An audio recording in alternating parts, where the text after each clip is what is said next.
Okay, so we're going to take a look at, first of all, what Jesus says in Matthew.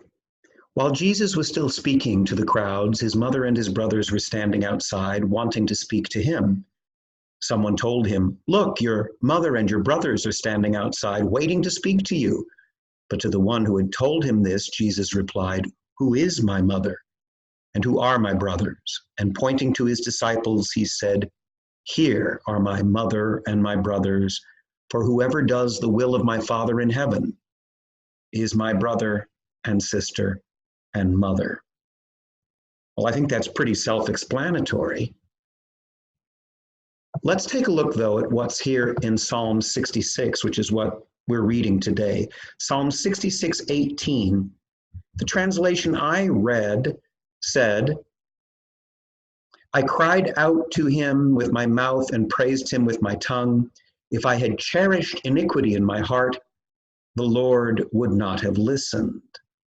And yet, the word that's translated as cherished is really the word for seen. And I think what the psalm is saying, if we look down here at the commentary on Bible Hub, by the way, students, go to Bible Hub for any particular verse that is giving you confusion. Bring it up on Bible Hub. You'll have all these different translations. You'll have commentaries on that verse, and you'll have the original language word for word.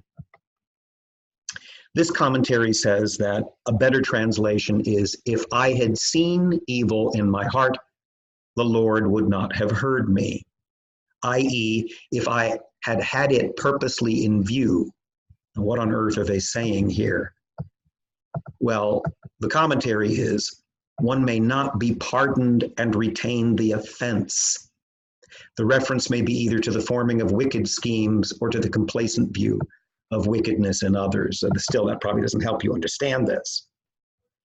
In other words, the psalmist is saying, if I had seen the wickedness in my heart, and the implication is, and ignored it, if I had seen this evil and implicitly endorsed it or accepted it and not tried to get rid of it, mortify it, repent of it, then the Lord would not have heard me. Who are my brothers and sisters? Those who do my will. And then that commentary, one may not, how do they actually phrase it? One may not be pardoned and retain the offense. For whatever reason, this is causing quite a bit of confusion in our church today, where people are thinking it's pastoral to encourage someone to sin and to continue sinning and to retain the enjoyments of their sins, and yet to believe somehow that they are repenting. Because if I had seen evil in my heart, the Lord would not have heard me. If you recognize that what you're doing is wrong, you've got to stop.